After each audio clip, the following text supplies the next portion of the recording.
This is Reckless chatting with Staxx.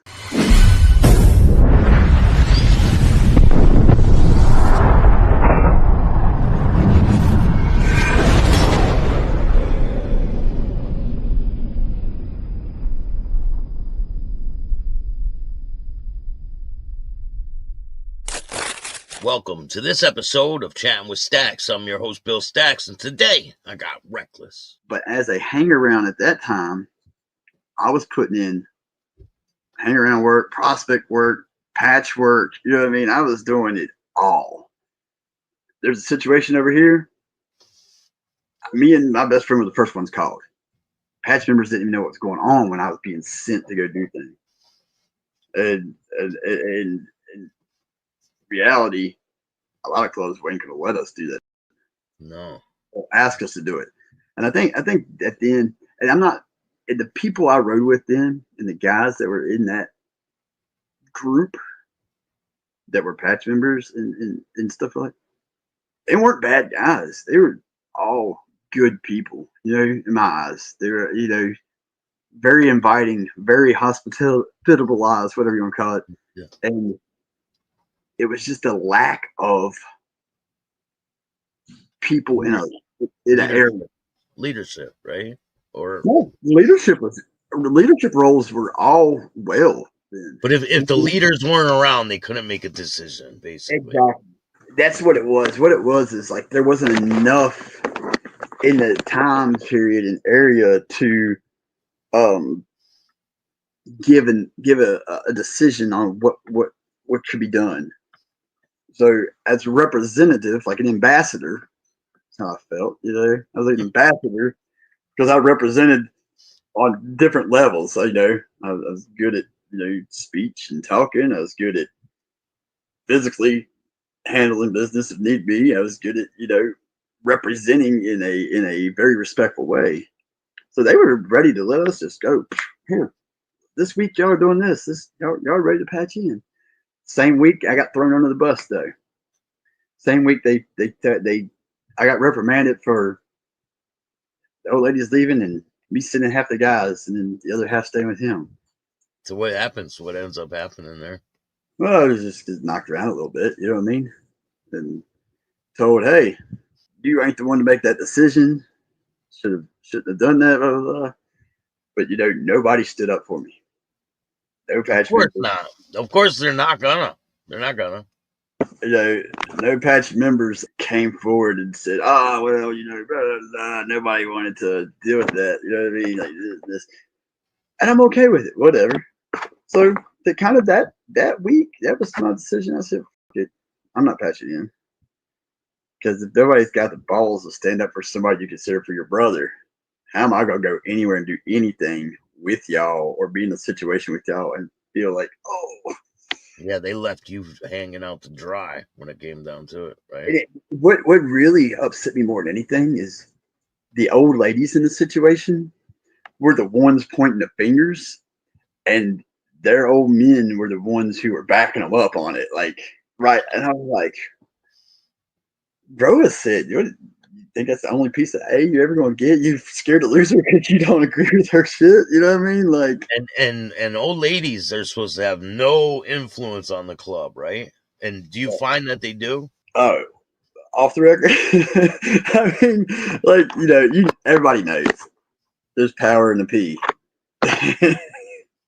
We know what I'm talking about. So maybe there is no female members, but sometimes they're the ones running the show, right?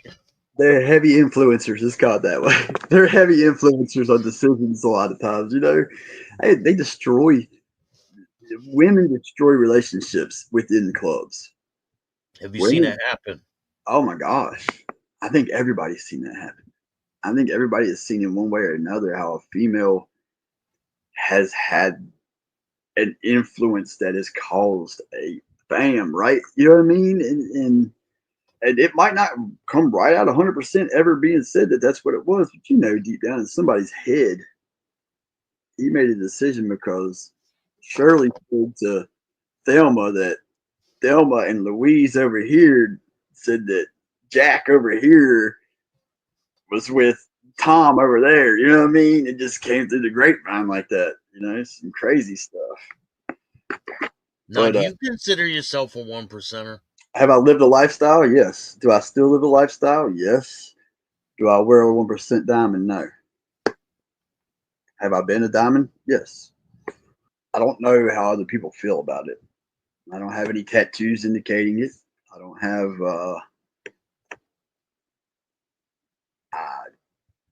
Do you think it's a way of life?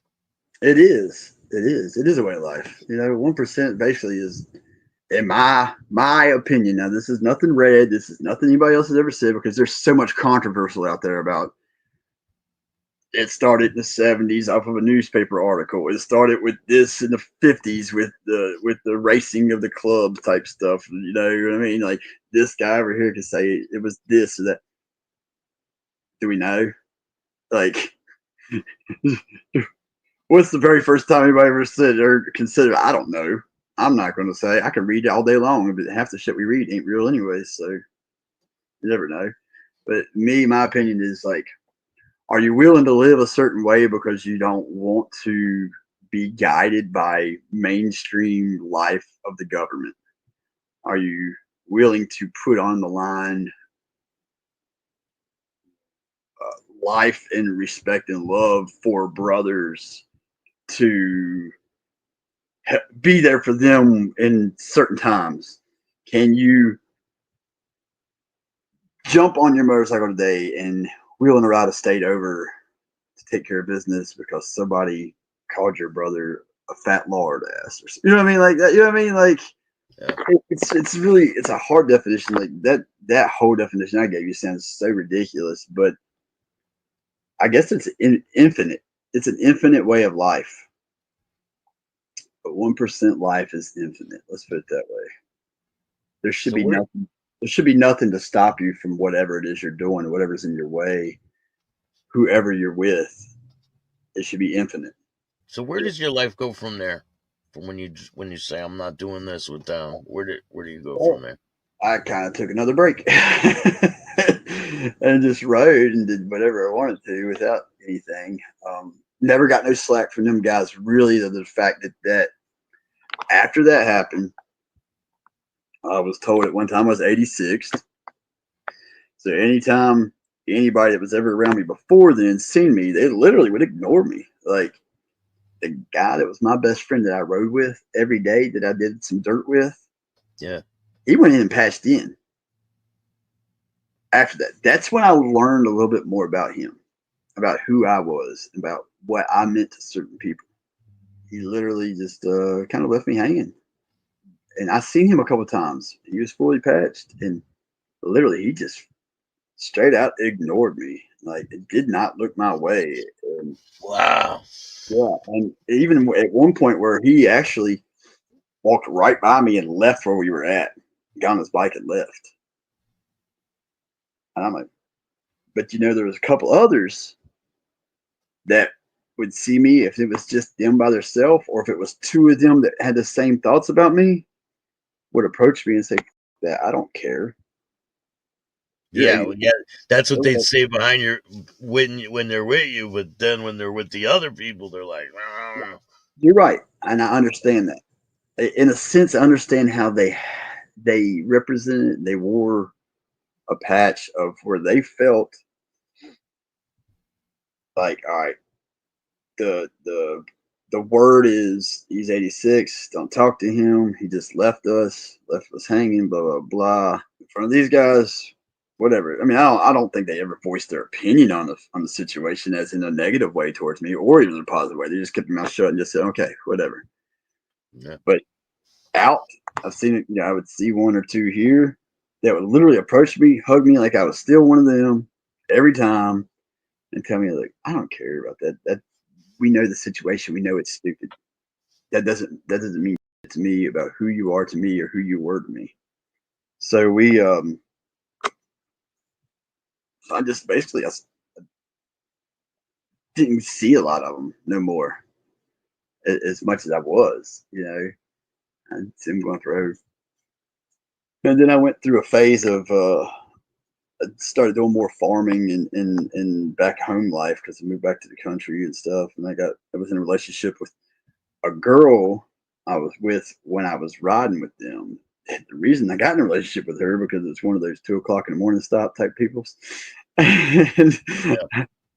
couch surfing, had all my stuff in storage, you know what I mean? And she was like the last resort. Like at the end of the night, we were dead tired. We end up at her house, me and a couple of guys sometimes. She was cool, inviting, hospitalized, you know what I mean? And Yeah. she took care of things for me. And so me and her actually ended up together. And then uh, later on found out why she was like she was, but that's why we separated again. And I end up with see, this is how yeah, you're right. Your question about the females influence a lot of stuff, and yeah, because I ended up with another female who was a president of a female support RC for this same club.